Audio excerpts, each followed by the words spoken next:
बीच हम आपको ये भी बताते हैं कि आखिर चीन और भारत के बीच जो अभी फिलहाल सहमति बनी है उसकी सबसे खास बात क्या है। सहमति जो हुई है उसके मुताबिक फिंगर 8 पर लौट जाएगा, भारत फिंगर 3 पर रहेगा और बीच में किसी भी देश की सेना नहीं रहेगी। मंजीत नेगी लगातार हमारे साथ जुड़े हैं। मंजीत, आप हर मीटिंग पर नजर बनाए हुए थे, हर मीटिंग का अपडेट भी आप लगातार हमें देते रहे हैं। रक्षा मंत्री ने एक और खास बात कही कि बातचीत अभी होगी। अगर सुशांत सरीन साहब इस तरीके से समझा रहे हैं कि पहले स्टेप को हम वेलकम करें और कहें कि एक अच्छा कदम है, तो फिर इसके बाद की जो बातचीत है, जब हम कहते हैं कि फुली डिसएंगेजमेंट, उस पर कितनी बात अब आगे बढ़ेगी? देखिए नवजोत, अगले जो 48 घंटे की मीटिंग की बात की जा रही है वो काफी अहम होगी, क्योंकि इससे पहले भी डिसएंगेजमेंट की बातें पिछले राउंड की जो बातचीत थी उसमें रही हैं, लेकिन कहते हैं कि दूध का जला छाछ भी फूंक फूंक कर पीता है। तो भारत की स्थिति कुछ इस तरह की है। तो इस मीटिंग में किस तरह की चीजें तय होती हैं, क्योंकि अभी सबसे ज्यादा जो मुश्किल इलाका है वो फिंगर 4 का इलाका है, पेंगोंग का इलाका है। इसके अलावा सदर्न बैंक, जहां पर हम लोग ऊंची चोटियों पर बैठे हैं, जिसको लेकर चीन को सबसे ज्यादा दिक्कतें हैं, रिजांगला रिचिंगला की चोटियों में हम बैठे हैं, जहां से सीधे हम मोल्डो पर अपनी पकड़ बनाए रखते हैं, उसको लेकर चीन दबाव में, हर चीन चाहता है कि हम उस इलाके को खाली करें। लेकिन भारतीय सेना ने अभी तक इस पर कोई स्टेटमेंट नहीं दिया है। रणनीति यही है कि जब तक फिंगर 4 का मामला पूरी तरह से अप्रैल 2020 की स्थिति में नहीं आ जाता, जबकि दोनों सेनाएं अपने एडम बेस पर नहीं चली जाती, पेट्रोलिंग को लेकर कोई अगला प्रोटोकॉल तय नहीं हो जाता, तब तक भारत शायद सदर्न बैंक के जो ऊंची चोटियां हैं उनको नहीं छोड़ना चाहेगा, क्योंकि चीन पर एक बड़ा सैन्य दबाव हमारा अब तक बना हुआ है। तो ये दो चीजें बहुत महत्वपूर्ण है। और जैसा कि रक्षा मंत्री ने कहा कि अगले 48 घंटे महत्वपूर्ण होंगे, हालांकि सुशांत सरीन साहब ने सही कहा कि ये एक अच्छा समझौता इसे कहा जा सकता है, क्योंकि लंबे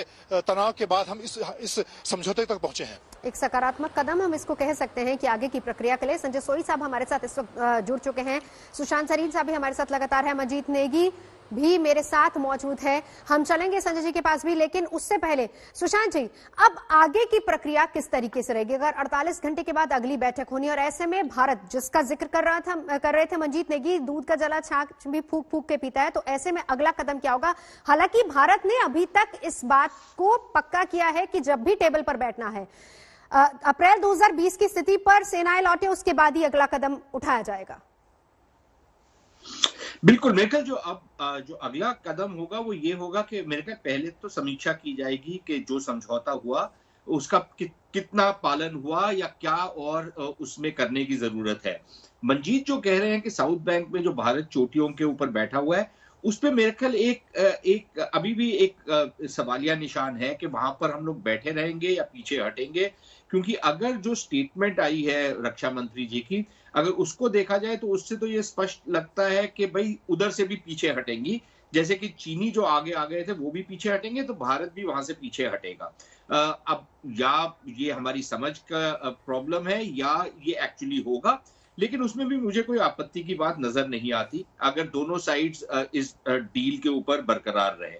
और मेरे ख्याल समीक्षा के बाद जो बाकी मुद्दे हैं और उनके ऊपर बातचीत होगी, और हर एक चीज को, क्योंकि जिस तरीके से पिछले 9 राउंड हुए हैं उससे ये तो बड़ा स्पष्ट है कि हर छोटी छोटी बात के ऊपर आप बात कर रहे हैं, आप किसी भी चीज को खुला नहीं छोड़ रहे, हर चीज का प्रॉपर सोल्यूशन को आप तय कर रहे हैं।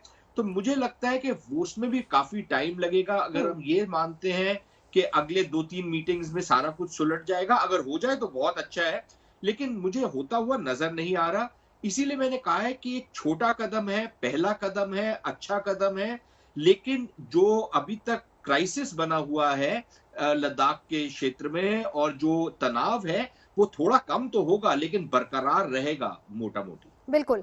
मंजीत, जरा इसको भी समझाइए, क्योंकि रक्षा मंत्री जब इस बात का जिक्र कर रहे थे तो उसमें उन्होंने उन 3 सिद्धांतों की भी बात की, जिसमें सबसे पहली बात तो यही है कि दोनों पक्ष पहली बात तो एलएसी को माने और दूसरी बात जिस तरह के समझौते हुए उसको भी माना जाए। एक आशंका जैसा सुशांत जी भी जाहिर कर रहे हैं कि अभी फिलहाल तनाव रहेगा, इसको किस तरीके से देखें?